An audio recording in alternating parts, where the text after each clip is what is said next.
आम चर्चा है जो फिज़ियोथेरेपिस्ट की मरीज़ों के साथ होती है कि हमारी फ़िज़ियोथेरेपी सर्विस की फ़ीस कितनी है, क्या वो सस्ती है या क्या वो महंगी है। तो जो फ़िज़ियोथेरेपी प्रोफेशन की जो प्रकृति है बाय नेचर, हर एक मरीज़ के साथ हमें कम से कम पौने घंटे से लेकर के 4 घंटे, साढ़े 4 घंटे, 5 घंटे तक का समय लग सकता है। तो उस लिहाज से यदि एक फ़िज़ियोथेरेपिस्ट एक मरीज़ के साथ इतना समय देगा तो जाहिर बात है कि उस सर्विस की फ़ीस ज़्यादा हो जाती है।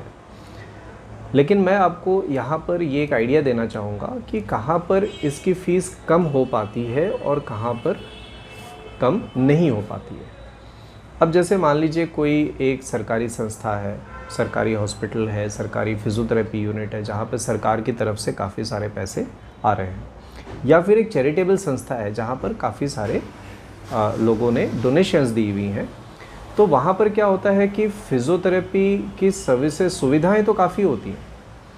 काफ़ी सारे लोग वहाँ पर अपनी सेवाओं को ले सकते हैं, लेकिन दिक्कत ये आती है कि वहाँ पर जो फ़िज़ियोथेरेपिस्ट की संख्या होती है वो काफ़ी कम होती है। तो उस हिसाब से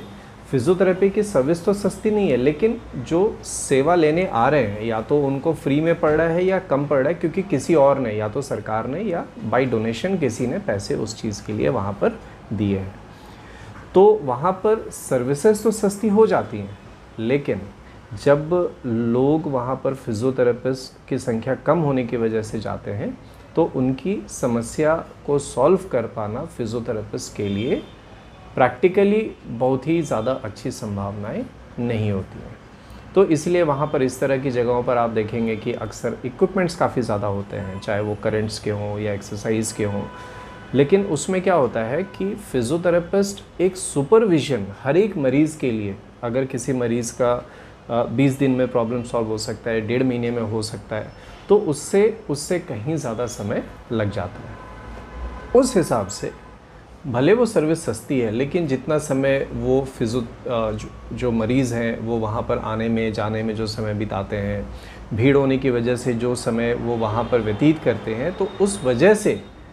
देखा जाए तो प्रॉब्लम जितनी ज़्यादा देर तक रहती है उसको वापस रिकवर कर पाने की संभावनाएं समय के साथ उतनी कमज़ोर होती जाती हैं। तो उस हिसाब से, समय के हिसाब से, पैसे के हिसाब से भी वो फ़िज़ियोथेरेपी सर्विस महंगी ही पड़ रही है और रिज़ल्ट भी बहुत जल्दी आपको सामने नज़र नहीं आ रहा है। हम बात कर रहे हैं जो पुराने तरीके के दर्द हैं, जो हाल फिलहाल में हुए हैं, हफ्ते 10 दिन पहले उनको 10-15 दिनों के या एक हफ्ते की फ़िज़ियोथेरेपी में यदि आराम आ जाता है, हम उनकी बात नहीं कर रहे। अब आते हैं एक प्राइवेट फ़िज़ियोथेरेपी सेटअप के बारे में, जहाँ पर एक फ़िज़ियोथेरेपिस्ट किसी एक मरीज़ पर ज़्यादा ध्यान दे करके उनकी प्रॉब्लम को विद इन टाइम सही करने की कोशिश करते हैं। तो एक मरीज़ के ऊपर बाकियों के मुकाबले जितना ज़्यादा समय देने की संभावना वहाँ पर रहेगी, तो उस सर्विस की जो फ़ीस है वो ज़्यादा होगी, क्योंकि फ़िज़ियोथेरेपिस्ट का डिस्ट्रैक्शन कम है। वो एक बार में एक मरीज़ या 2 मरीज़ को यदि देख रहा है तो जाहिर है कि वो ज़्यादा क्वालिटी टाइम स्पेंड कर रहा है। दूसरी चीज़ कि वो मरीज़ के साथ जो है टाइम स्पेंड नहीं कर रहा है, वो उस वक्त अपना एनालिटिकल जो उसका विश्लेषक दिमाग है वो उस वक्त चल रहा है कि इनकी जो है पेन को 10 दिन हो गए हैं, अभी तक इसमें आराम आया है,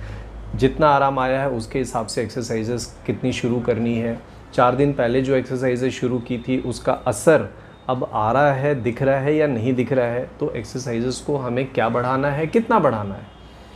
तो ये जो विश्लेषण का कार्य जितना ज़्यादा होगा, फ़िज़ियोथेरेपिस्ट की फ़ीस उतनी ज़्यादा होगी।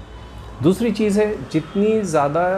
चीज़ें फ़िज़ियोथेरेपिस्ट इस बात का विश्लेषण करेगा, इस बात की एनालिसिस करेगा, जैसे आपके मान लीजिए रेस्पिरेशन है या प्रेगनेंसी के बाद की जो चीज़ें हैं, या फिर किसी पर्सन का जो है थकान के हिसाब से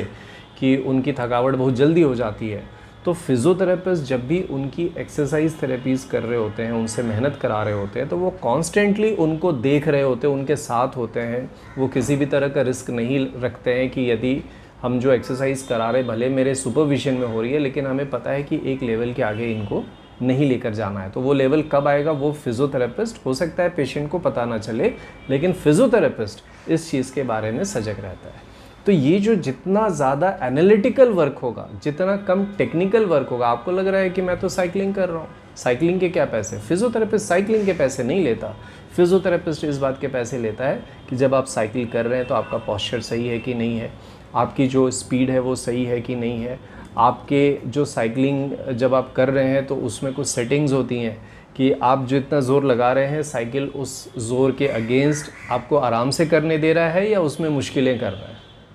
तो ये जो एनालिसिस है हर अगले सेशन पे, ताकि आपके जो गोल्स हैं कि मेरा जॉइंट्स का पेन कम हो जाए, मसल्स का पेन कम हो जाए, मैं ज़्यादा बेहतर चल सकूं, ज़्यादा बेहतर जो है जॉगिंग कर सकूं, इन जो भी लक्ष्य है वहाँ तक जल्दी से जल्दी पहुँच सके। तो इसमें फिजियोथेरेपिस्ट का जो एनालिटिकल वर्क्स जितना ज़्यादा होगा, किसी एक व्यक्ति के साथ जितना ज़्यादा रहेगा, उस सेशन की फ़ीस उतनी ज़्यादा रहेगी। इसके अलावा जो फिजियोथेरेपिस्ट इस बात के ऊपर फोकस करते हैं कि जनाब आप तो मेरे पास 1 घंटे के लिए, 1.5 घंटे के लिए आते हैं, लेकिन बाकी 20-22 घंटे तो आपकी लाइफ में है, तो वहाँ पर हम और आप मिलकर ऐसा क्या कर सकते हैं, मेरे दरवाजे के बाहर ऐसा क्या कर सकते हैं कि उस 20-22 घंटे में हम कुछ चीज़ें जो कि आप अपनी दिनचर्या में एक अनुशासन के तौर पर लेकर आएँ, भले अपने काम की जगह पर या घर पर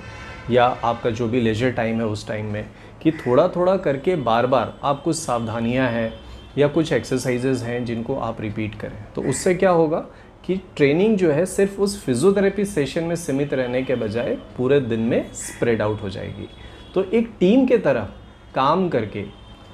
रिज़ल्ट तक जल्दी पहुंचा जा सकता है। और इस चीज़ के लिए मेहनत कर पाना, इस चीज़ के लिए पेशेंट्स को मोटिवेट करना, क्योंकि आपको मैं बोल दूं कि आपको आज से ही जो है 3 बार ये एक्सरसाइज करनी है, आप हो सकता है 1 दिन कर लें, 2 दिन कर लें, तीसरे दिन आप नहीं कर पाएंगे और फिर वहाँ से वो डिसकंटिन्यू हो जाएगी। तो कोई भी फिजियोथेरेपिस्ट जो किसी भी मरीज़ के कॉम्प्लायंस, मतलब जो फिजियोथेरेपिस्ट ने सावधानियाँ बताई हैं, जो एक्सरसाइजेस बताए हैं, थोड़ा थोड़ा करके बार बार करने, न सिर्फ बताई हैं बल्कि उनको आप अपने रेगुलर लाइफ में, भले हफ्ते में वो 3 दिन ही करनी हो, 2 दिन ही करनी हो, लेकिन उस चीज़ की आदत आप में डेवलप करा पाएँ, इस चीज़ के ऊपर जो मेहनत करते हैं, तो उस फिजियोथेरेपिस्ट के पास जो आपकी फ़ीस होगी वो ज़्यादा होगी। ठीक है, अब यहाँ पर समझने की ज़रूरत ये है, जो बात मैंने इस वीडियो के शुरुआत में बोली कि समय जैसे जैसे बीतता जाता है और तकलीफ़ आपकी रह जाती है, तो आपके सुधार की जो प्रक्रिया है शरीर में, वो प्राकृतिक रूप से कम हो जाती है। तो भले जो फिजियोथेरेपिस्ट आपको ज़्यादा समय दें, आपके हर एक जो डेवलपमेंट हो रही है थेरेपी के दौरान या नहीं हो रही है उसके ऊपर लगातार एक विश्लेषण कर रहे हैं, आपके साथ आपसे फीडबैक ले रहे हैं, आपको इनपुट्स दे रहे हैं, और आप उनके सेशन के बाहर कैसे चीज़ों को और बेहतर करने में आपका क्या रोल होगा इस चीज़ के ऊपर वर्क कर रहे हैं, तो भले इन फिजियोथेरेपिस्ट की फ़ीस जो है वो आपको ज़्यादा देनी पड़ेगी, लेकिन आप अपने लक्ष्य तक बहुत ही सही समय पर पहुँचेंगे। तो ओवरऑल जो आपकी स्पेंडिंग है, पूरे प्रोग्राम की हम बात करें कि आपकी एक प्रॉब्लम थी, उसकी ये इंटेक क्राइटेरिया थी, उसके बाद आपने इतने सेशंस किए और उसके बाद से वही इंटेक क्राइटेरिया बदल कर ऐसे ऐसे हो गए। तो ये जो प्रोग्राम होता है, इसमें जो आपका टोटल खर्च आया है, यदि आप देखेंगे तो आपको काफ़ी सस्ता पड़ेगा।